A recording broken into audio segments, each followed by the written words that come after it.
Le portrait ovale. Edgar Allan Poe. Le château dans lequel mon domestique s'était avisé de pénétrer de force, plutôt que de me permettre, déplorablement blessé comme je l'étais, de passer une nuit en plein air, était un de ces bâtiments, mélange de grandeur et de mélancolie, qui ont si longtemps dressé leur front sourcilleux au milieu des Apennins, aussi bien dans la réalité que dans l'imagination de Mistress Radcliffe. Selon toute apparence, il avait été temporairement et tout récemment abandonné. Nous nous installâmes dans une des chambres les plus petites et les moins somptueusement meublées. Elle était située dans une tour écartée du bâtiment. Sa décoration était riche, mais antique et délabrée.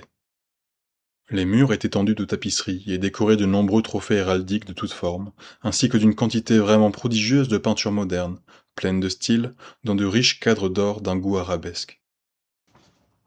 Je pris un profond intérêt, ce fut peut-être mon délire qui commençait et qui en fut cause, je pris un profond intérêt à ces peintures, qui étaient suspendues non seulement sur les faces principales des murs, mais aussi dans une foule de recoins que la bizarre architecture du château rendait inévitable.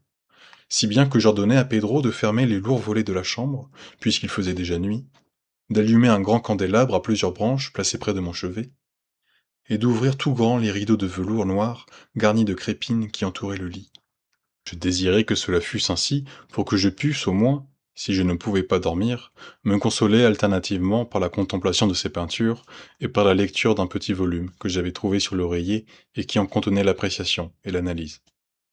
Je lus longtemps, longtemps. Je contemplai religieusement, dévotement, les heures s'envolèrent, rapides et glorieuses, et le profond minuit arriva. La position du candélabre me déplaisait, et, étendant la main avec difficulté pour ne pas déranger mon valet assoupi, je plaçai l'objet de manière à jeter les rayons en plein sur le livre. Mais l'action produisit un effet absolument inattendu. Les rayons des nombreuses bougies, car il y en avait beaucoup, tombèrent alors sur une niche de la chambre que l'une des colonnes du lit avait jusque-là couverte d'une ombre profonde. J'aperçus dans une vive lumière une peinture qui m'avait d'abord échappé. C'était le portrait d'une jeune fille, déjà mûrissante et presque femme. Je jetai sur la peinture un coup d'œil rapide, et je fermai les yeux. Pourquoi? Je ne le compris pas moi-même tout d'abord. Mais, pendant que mes paupières restaient closes, j'analysai rapidement la raison qui me les faisait fermer ainsi. C'était un mouvement involontaire pour gagner du temps et pour penser, pour m'assurer que ma vue ne m'avait pas trompé, pour calmer et préparer mon esprit à une contemplation plus froide et plus sûre. Au bout de quelques instants, je regardai de nouveau la peinture fixement. Je ne pouvais pas douter, quand même je l'aurais voulu, que je n'y visse alors très nettement, car le premier éclair du flambeau sur cette toile avait dissipé la stupeur rêveuse dont mes sens étaient possédés, et m'avait appelé tout d'un coup à la vie réelle.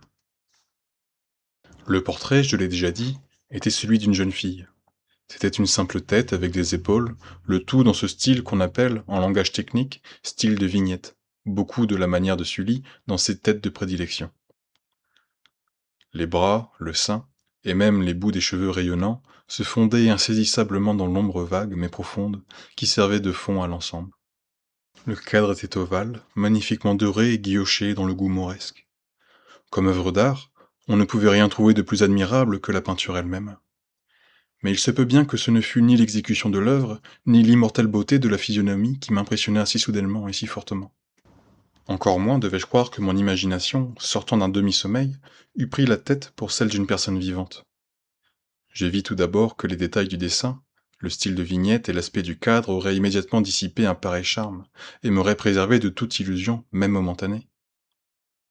Tout en faisant ces réflexions, et très vivement, je restai, à demi étendu, à demi assis, une heure entière peut-être, les yeux rivés à ce portrait. À la longue, ayant découvert le vrai secret de son effet, je me laissai retomber sur le lit. J'avais deviné que le charme de la peinture était une expression vitale, absolument adéquate à la vie elle-même, qui d'abord m'avait fait tressaillir, et finalement m'avait confondu, subjugué, épouvanté. Avec une terreur profonde et respectueuse, je replaçai le candélabre dans sa position première. Ayant ainsi dérobé à ma vue la cause de ma profonde agitation, je cherchai vivement le volume qui contenait l'analyse des tableaux et leur histoire. À l'endroit au numéro qui désignait le portrait ovale, j'y lus le vague et singulier récit qui suit.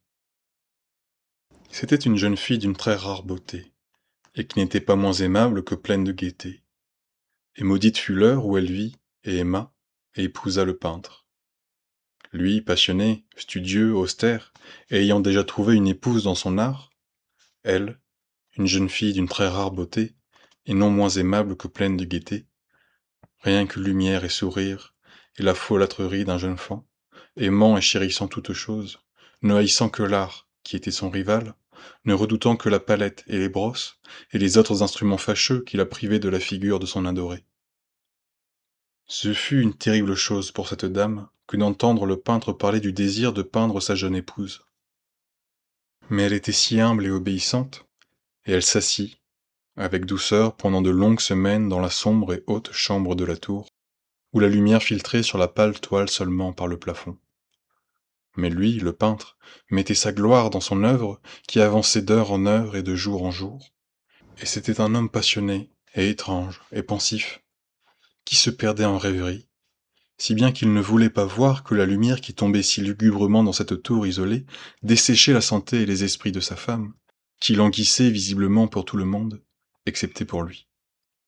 Cependant, elle souriait toujours, et toujours sans se plaindre, parce qu'elle voyait que le peintre, qui avait un grand renom, prenait un plaisir vif, et brûlant dans sa tâche, et travaillait nuit et jour pour peindre celle qu'il aimait si fort, mais qui devenait de jour en jour plus languissante et plus faible. Et en vérité, ceux qui contemplaient le portrait parlaient à voix basse de sa ressemblance, comme d'une puissante merveille, et comme d'une preuve non moins grande de la puissance du peintre que de son profond amour pour celle qu'il peignait si miraculeusement bien. Mais à la longue, comme la besogne approchait de sa fin, personne ne fut plus admis dans la tour, car le peintre était devenu fou par l'ardeur de son travail, et il détournait rarement ses yeux de la toile, même pour regarder la figure de sa femme. Et il ne voulait pas voir que les couleurs qu'il étalait sur la toile étaient tirées des joues de celle qui était assise près de lui. Et quand bien des semaines furent passées, et qu'il ne restait plus que peu de choses à faire, rien qu'une touche sur la bouche et un glacis sur l'œil, l'esprit de la dame palpita encore comme la flamme dans le bec d'une lampe. Et alors la touche fut donnée, et alors le glacis fut placé, et pendant un moment le peintre se tint en extase devant le travail qu'il avait travaillé, mais, une minute après, comme il contemplait encore, il trembla, et fut frappé d'effroi, et criant d'une voix éclatante « En vérité, c'est la vie elle-même !» Il se retourna brusquement pour regarder sa bien-aimée. Elle était morte. Merci à toutes et à tous d'avoir écouté cette nouvelle jusqu'au bout, j'espère qu'elle vous a plu. D'autres nouvelles sont prévues sur la chaîne, donc n'hésitez pas à vous abonner si vous souhaitez les découvrir. Et moi je vous dis à très bientôt sur les portes de papier, pour passer de l'autre côté.